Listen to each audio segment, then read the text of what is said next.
हमारे माँ बाप इधर उधर के पैसे करके हमको पढ़ाते हैं। हमारे इतना पढ़ाते हैं फिर भी हम कुछ नहीं कर सकते, फिर भी हमको जॉब नहीं मिलती। मेडिकल पास, फिजिकल पास, ऑल पास हो गए हैं। आप रो क्यों रहे हैं सारे के सारे? मतलब क्या करें सर, 15-20 साल से हम लोग यहाँ क्या सपने पाले थे आपने? आपने बहुत सपने पाले थे कि हमें जॉब मिल जाएगी, फौज में जाऊंगी, देश की सेवा करूंगी और घर की भी थोड़ी सी तरक्की भी हो जाएगी। यही सपने देखे थे हम, तो सारे सपने तोड़ दिए। बेटी पढ़ाओ बेटी बचाओ, तो क्या रोड पे बैठाने के लिए हम बेटी पढ़ाएं? चूल्हे चौके ही करवाना था, पकौड़े ही तलवाना था, तो ये बिना पढ़े भी कर सकती हैं सर। नमस्कार, मैं हूं प्रवीण गौतम। दोस्तों, आज पीएम मोदी ने मन की बात की तो एसएससी छात्रों को उम्मीद थी कि युवाओं के मन की बात भी करेंगे, उनके भर्तियों की भी बात करेंगे। लेकिन यहाँ पर देश भर से बेटियां तक प्रदर्शन को मजबूर है। मैं दिखाना चाहूंगा कि देश भर से बेटियां और बेटे भर्ती के मुद्दे पर यहाँ आए हैं। इनका मुद्दा मैं बता देता हूँ। 2018 की भर्ती का विषय है एसएससी का पैरामिलिट्री फोर्सेस में भर्ती के लिए, जहां पर तमाम टेस्ट पास करने के बाद भी इनका नंबर नहीं आया और नई वैकेंसी निकाल दी गई। इनका कहना है कि जब हमने तमाम टेस्ट पास किए हैं तो पहले हमको भर्ती करना चाहिए, क्योंकि बहुत सारी छात्र छात्राओं की उम्र भी निकल गई है। तो इससे आप इनके दर्द और मजबूरी को समझ सकते हैं। आप कितने दिन से यहाँ पे? 15 दिन। आप रो क्यों रहे हैं?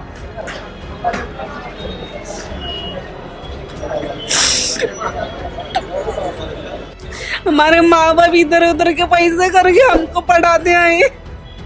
हमारे इतना पढ़ाते हैं फिर भी हम कुछ नहीं कर सकते। उनका सपना रहता है कि हमारे बेटी कुछ कर लेंगी और आगे बढ़ेंगी और हमारा कुछ आता रहेंगी, फिर भी हमको जॉब नहीं मिलती। मेडिकल पास, फिजिकल पास, ऑल पास हो गए हैं, फिर भी हम उतने देर से आए हैं, दूर से इधर। आज पीएम मोदी ने जल संरक्षण की बात की मन की बात में, लेकिन इस बेटी के आंख के आंसू सरकार को दिखाना चाहिए। जो आंख में पानी है, युवाओं की आंख में जो पानी है, और सिर्फ एक ये बेटी नहीं है जिसकी आंख में पानी है, सब युवाओं की ये हालत है कि उधार लेकर माँ बाप पढ़ाई करने भेजते हैं, कोचिंग करने भेजते हैं और सरकारी भर्तियों में सालों लग जाते हैं। कोई पारदर्शिता का मुद्दा है, लेट लतीफी का मुद्दा है। कितने साल तैयारी की आपने इस भर्ती के लिए? 5 साल हो गए हैं इसकी तैयारी करते हुए हमको। 2015 से यही तैयारी कर रहे हैं, फिर भी कुछ नहीं मिला हमको। अब कुछ उम्मीद भी नहीं है। वो रेज भी हो रहे हैं हम लोग, फिर क्या करें, कहाँ जाएं? रोड पर आ गए हैं, उतने दूर से आए हैं, फिर भी कुछ नहीं कर सकते हम। हमारी मांगे यही है कि ऑल मेडिकल फील्ड को ज्वाइनिंग देनी चाहिए। तो आप लोगों ने सरकार तक अपनी बात पहुंचाने के लिए क्या क्या प्रयास किया? हमने यहाँ पे पूरे ऑफिस पे अपने एप्लीकेशन लिख दिए हैं, फिर भी कुछ मतलब परमिशन नहीं मिल रही है। इधर जाओ तो इसकी परमिशन लाओ, इसकी उधर जाओ तो उसकी परमिशन लाओ। प्रोटेस्ट के लिए परमिशन? स्वतंत्र देश के सैनिक है, स्वतंत्र है, फिर भी इसकी परमिशन उसकी परमिशन लेनी पड़ती है हमको। हम जाए तो किसके पास जाए? आपको लगता है कि आप महाराष्ट्र से चल के दिल्ली आई हैं, तो सरकार के कानों में आपकी बात पहुंचेगी, कुछ असर करेगी लगता है? सरकार तक तो बात पहुंची होंगी, फिर भी वो कुछ ऑप्शन नहीं उठा रहे हैं। मालूम नहीं उसकी क्या ये है, तो कुछ आप सोच कर देखिए कि बहुत सारे छात्र कितनी उम्मीद के साथ तमाम राज्यों से दिल्ली में प्रदर्शन करने आते हैं कि दिल्ली देश की राजधानी है, दिल्ली में जाएंगे तो हमारे मुद्दे सुने जाएंगे। और ये जो छात्र उम्मीद लेके आते हैं उनको किस तरह जो है निराशा का सामना करना पड़ता। हो सकता है कि ये छात्र इतने दिन से यहाँ पर हैं, क्या देश में कितने लोगों को खबर है कि छात्र इस तरह का प्रदर्शन कर रहे हैं, और इस छात्रा के आंसू देश के सिस्टम पर, देश की मीडिया पर भी गंभीर सवाल उठाते हैं। इतने दिन से प्रदर्शन कर रहे हैं, इतने दिन के प्रदर्शन से बात पहुंच जाएगी क्या आपको लगता है? सर कम से कम पहुंचेगी नहीं तो कम से कम तो हमारे देश की जनता यूट्यूब के माध्यम से, सोशल मीडिया के माध्यम से तो जानेंगे, तो देखेंगे तो कि ये कैसी सरकार है जो हमारे बेटी बेटे सबको सड़क पे लाके खड़े कर दिए। आज किसान, लड़के, लड़कियां सब सड़कों पे हैं सर। तो क्या ऐसी सरकार की नीति लड़कियों को तो कहती है कि बेटी पढ़ाओ बेटी बचाओ, तो क्या रोड पे बैठाने के लिए हम बेटी पढ़ाएं? बताओ पहले आप। अगर चूल्हे चौके ही करवाना था, पकौड़े ही तलवाना था, तो ये बिना पढ़े भी कर सकती हैं सर। जब पढ़े लिखे हैं तो उनके सपने भी बनेंगे सर। और ऐसा नहीं डायरेक्ट इन्होंने नहीं मांग के लिए कि हमने पढ़े लिखे हैं तो हमें सीधे आप नौकरी दे दीजिए। इन्होंने लिखित परीक्षा पास की, फिजिकल पास किया, मेडिकल पास किया, हर चरण पास कर लिए जितने भी सिपाही पद के होते हैं। आप कितने साल से तैयारी कर रहे हैं? 8 साल हो गई, 8 साल से हम तैयारी कर रहे हैं।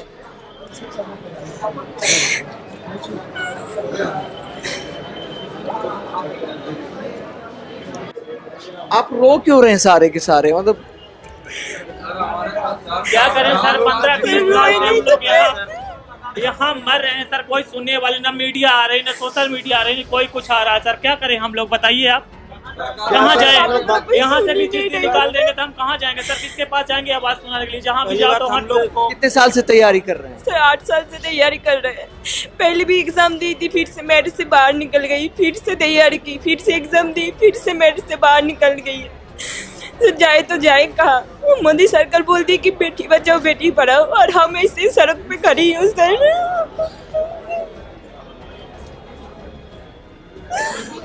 ऊपर से घर में कोई नहीं है, ऊपर से कि यहाँ पे पढ़ी, उन लोग बोल रही है कि लड़की के साथ भाग गई है। सुबह भाई ने कॉल करके बोली कि ऐसे बोल रही है, ऐसे बात चल रही है कि लड़की के साथ भाग गए हम। पड़ोसी कह रहे हैं। हाँ। तो आप सोच के देखिए समाज की सोच भी कि ये बेटी यहाँ प्रोटेस्ट करने आई है एक नौकरी की उम्मीद के साथ कि प्रोटेस्ट करेंगे तो सरकार सुनेगी और नई भर्तियों की बजाय जिन्होंने सारी जो योग्यता है वो सारे टेस्ट पास किए हैं उनको ज्वाइनिंग का मौका मिलेगा। और यहाँ पर ये बेटी रो रही है और वहाँ पर समाज भी बदनामी कर रहा है, सरकार सुन नहीं रही, मीडिया दिखा नहीं रहा है। तो आप सोच कर देखिए कितने बेमतलब के मुद्दों को देश में महत्व दिया जाता है और उन बेटियों के आंसू किसी को दिखाई नहीं देते। लगता है आपको असर पड़ेगा इस तरह प्रोटेस्ट करने से या फिर रोने से भी कोई असर पड़ेगा? कुछ नहीं करेगी ये सरकार, उनको तो पता चली गई है कि हम लोग यहाँ पे है, फिर भी कुछ नहीं कर रहा है। अगर पर्याप्त संख्या में जो रिक्त पद है उसकी भर्ती निकली होती तो अब तक आप भर्ती हो चुकी होती। हाँ, अगर वैकेंसी खाली है, नया वैकेंसी ला रही है, तो हम जो बच्चे फिट हुए हैं उनको ज्वाइनिंग क्यों नहीं दिया जा रहा है? नए की क्या जरूरत है? उन्होंने बोलते हैं कि वैकेंसी खाली नहीं है, तो फिर नई वैकेंसी आ कहाँ से रही है? तो आपने कितनी उम्र में तैयारी की शुरू की थी? ऐसे 18 साल की उम्र से मैं शुरू कर दिया। 8 साल हो गए। हाँ। पापा क्या करते हैं आप? पापा इसे काम करती है, क्या काम करते हैं? लकड़ी की काम करती है। लकड़ी का काम, बढ़ई है। हाँ। तो आप सोच कर देखते हैं एक बढ़ई की बेटी है, उम्मीद करती है कि जो पिता ने मेहनत की है तो सरकारी नौकरी मिलेगी तो परिवार का मुकद्दर बदल जाएगा और एक अच्छे पद पर जाकर देश की सेवा कर सके। क्या सपने पाले थे आपने? आपने बहुत सपने पाले थे कि हमें जॉब मिल जाएगी, फौज में जाऊंगी, देश की सेवा करूंगी और घर की भी थोड़ी सी तरक्की भी हो जाएगी। यही सपने देखे थे हम, तो सारे सपने तोड़ दिए। आपके पिता क्या करते हैं? मजदूरी करते हैं। अच्छा। हाँ, मजदूरी करते हैं, इधर उधर के पैसे ब्याज से लाते हैं और हमको पढ़ाते हैं कि मेरी बेटी कुछ मतलब कुछ पढ़ लिख कर कुछ नाम कमा लेंगी कि कोई भी बोलेगी कि ये इनकी बेटियां इतना पढ़ाया है इन्होंने, मतलब कुछ बहुत आगे बढ़ेगी। ऐसा इधर उधर के पैसे लाके हमको पढ़ाते थे।